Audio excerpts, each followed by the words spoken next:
They called me a beggar, right there, under a chandelier I paid for. My own father raised his glass and said I'd never contributed a dime to this family. Laughter followed. My mother looked away.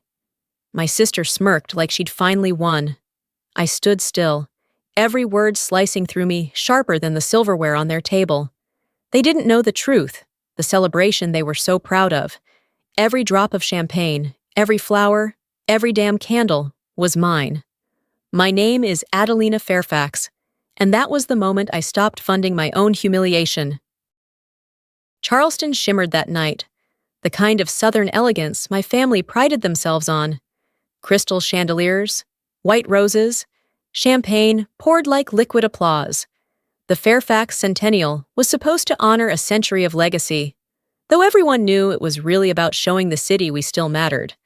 I hadn't been home in years. They said I'd changed. Too polished, too distant, too wrapped up in my own life. I smiled through the introductions, through the careful politeness that always masked condescension in this family. The air smelled like money and performance. Then my father lifted his glass. His voice carried across the ballroom, confident, rehearsed. To my daughter Serena, who carries our name with grace and charm, and to Adelina, our wanderer, too busy to be part of us. A polite ripple of laughter followed. My mother's eyes flicked away, unwilling to meet mine. Serena's smile curved just enough to draw blood. I set my glass down, its base hitting the table harder than I meant. "You're right, Father," I said evenly. "I don't belong here." The music faltered for half a second as I turned. The click of my heels cutting through the chatter. No one stopped me. They never did. What they didn't know was that every shimmering light above them, every bottle chilled on ice, every flower and note of jazz had been paid for through my company. Quietly, invisibly, completely. They thought they were celebrating themselves. They were standing inside my generosity. Pride, I realized, is far cheaper than silence.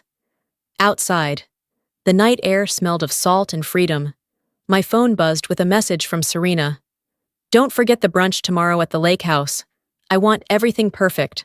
I stared at it until the words blurred, then deleted the message. I'd spent a lifetime funding perfection for them.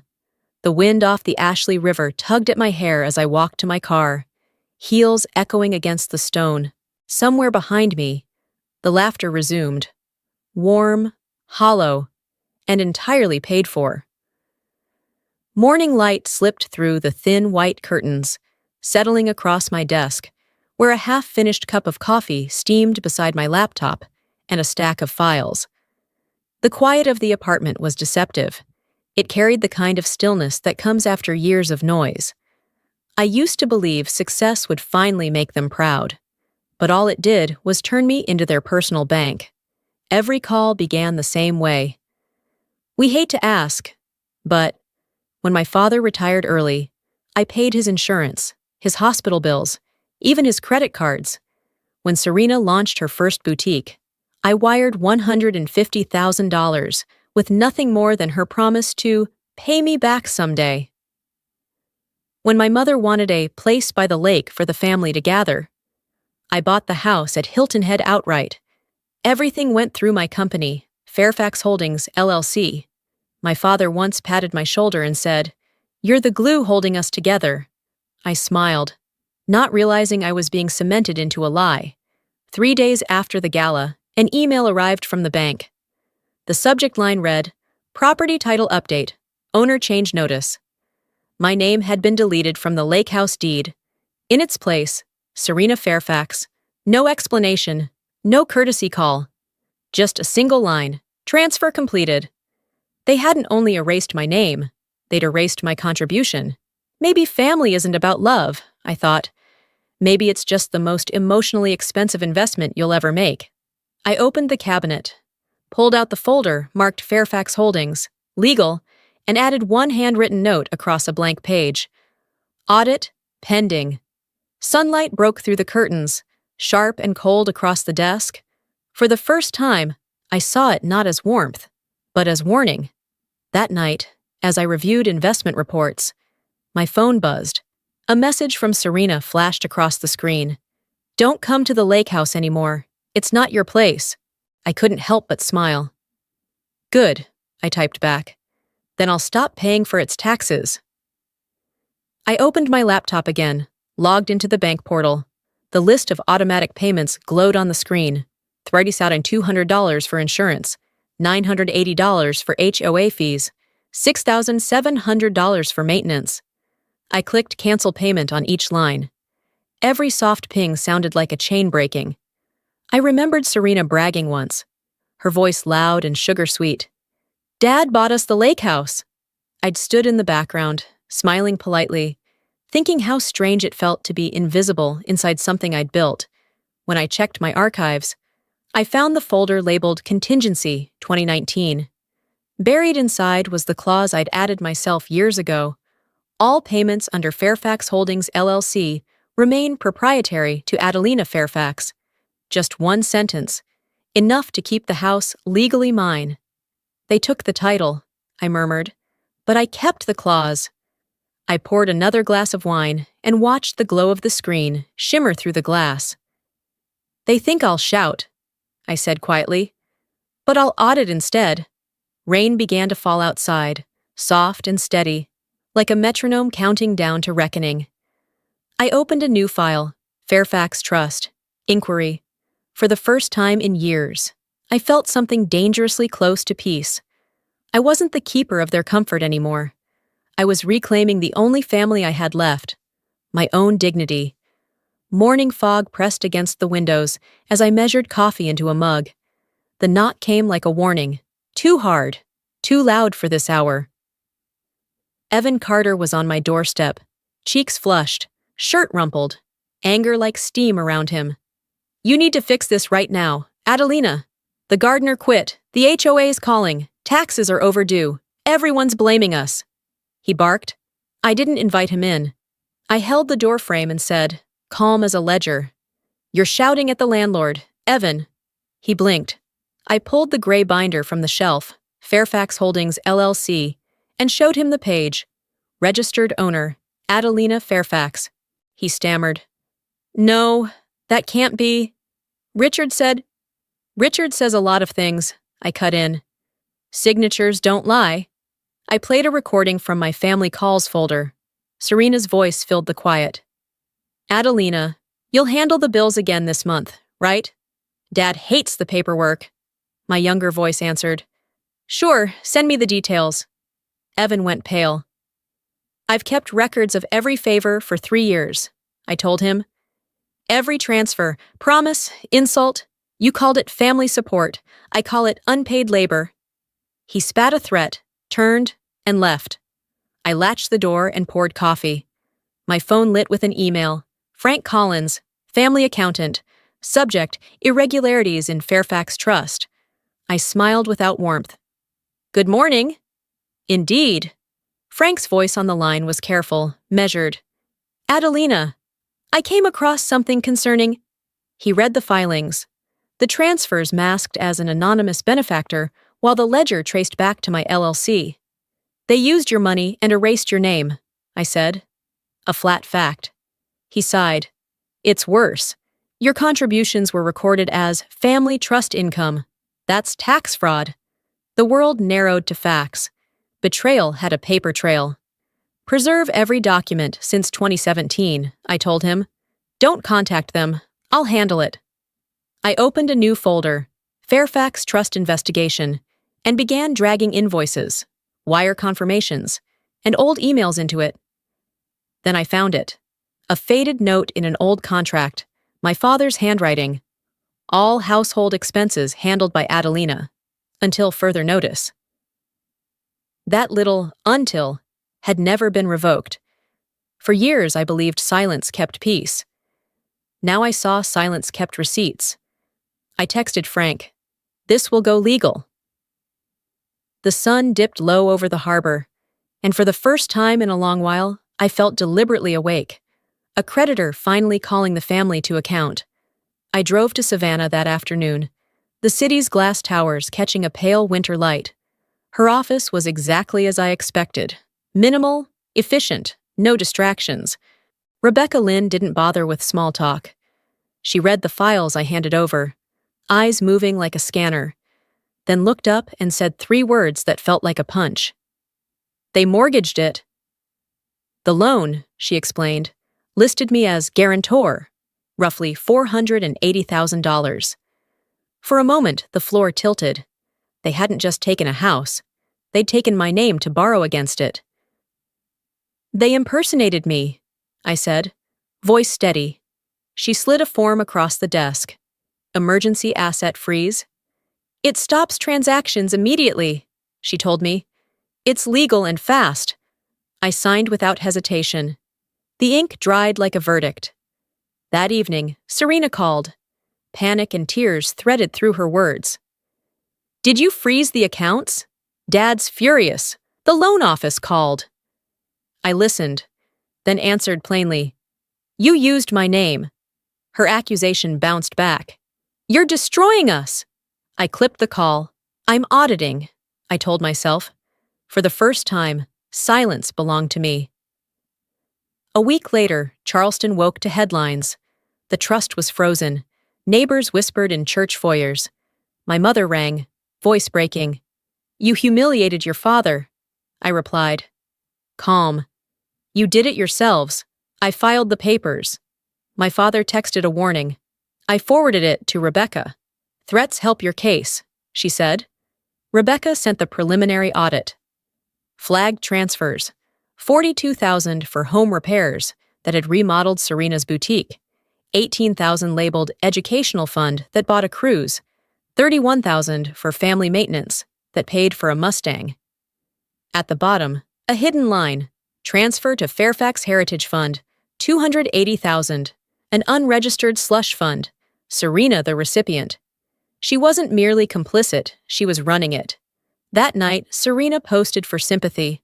100 comments of allegiance. I scrolled past. They perform pain online while I assemble facts offline. Rebecca asked, "Does social pressure bother you?"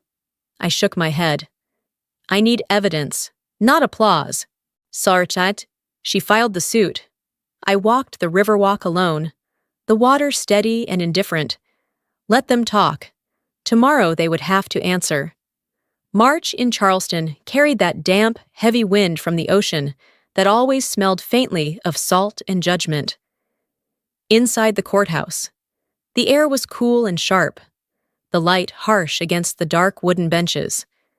I sat beside Rebecca Lynn, her files neatly stacked, her posture straight as a blade.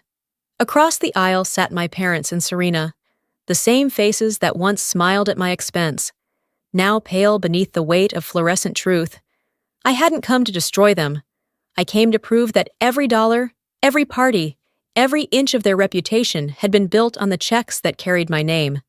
Rebecca leaned closer and murmured, "When lies reach court, they stop being stories and start being math." "Good," I whispered back. "Let's do the math." Howard Mayfield, their attorney, rose with practiced indignation. "This is a misunderstanding," he declared. "Mrs. Fairfax was simply helping her family." Rebecca didn't even look at him. She clicked her remote, and the screen behind her lit up.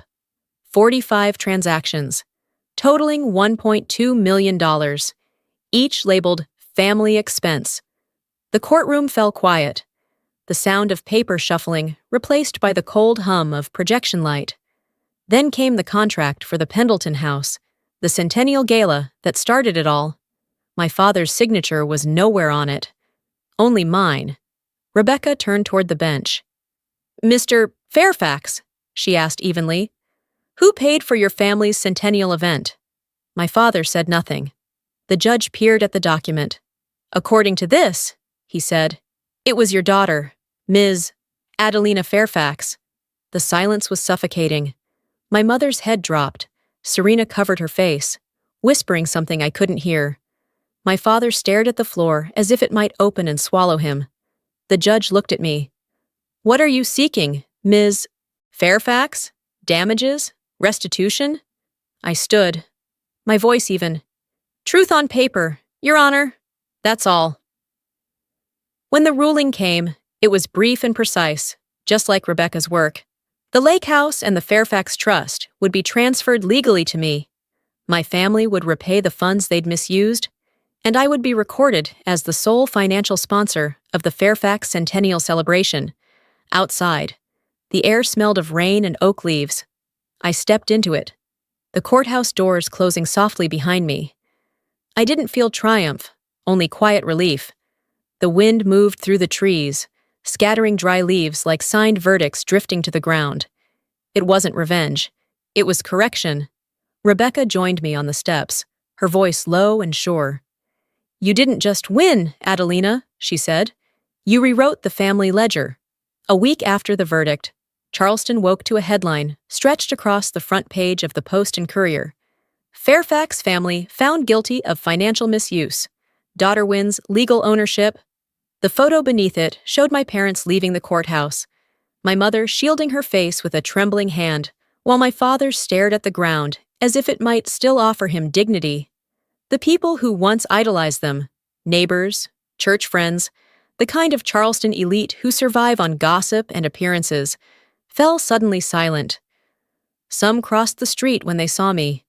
Others smiled too brightly, pretending they'd always admired my strength. I didn't read the comments. I'd spent a lifetime hearing other people's versions of my story. I wasn't about to give them one more chance to rewrite it.